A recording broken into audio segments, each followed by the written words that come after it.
This is a second example of going the third dimension. I'm using the Excel workbook going the third dimension too. And in addition to what we did in the previous example, I'll show you that I can remove and add some sheets. So what did I do initially? I created all the quarters to be almost identical.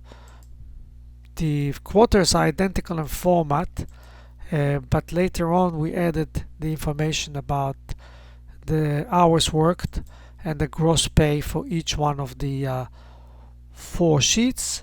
Basically, to create the template, I just clicked on one sheet, shift click on the last sheet, it's when it says group, and I can work on all the sheets together. Then I ungrouped it, and then whoever worked here added all this information. Now the purpose of this exercise is to add all the hours worked and the gross pay for all the other quarters. So I'm going to click here, and what I want to add in B3 are all the hours worked in the other sheets in C2. So let me do it one more time. I'm going to click on the auto sum button and say I would like it to sum for me from the sheet quarter 1. I clicked on quarter 1 and it says sum from the sheet named quarter 1. I'm going to hold the shift button down and click on quarter 4.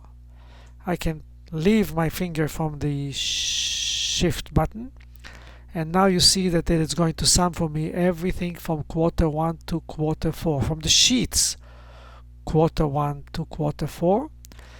What do I want to sum? This cell. I can hit enter, I can use this enter, and you see that if you double click on it, it summed for me all the information on cell C3 for the other sheets. I can drag it down gently, drag it to the right, and basically I summed all sheets. Note that right now the annual payroll is $106,000.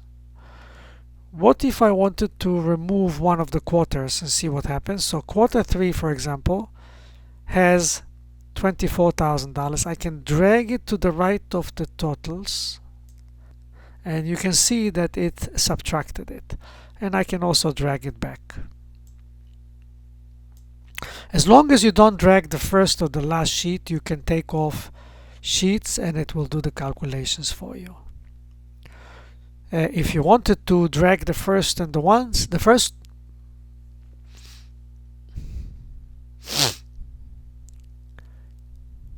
if you wanted to drag the first or the last one out, you'll have to create 2 dummy sheets in the beginning and the end, and then you can drag any of the other sheets out.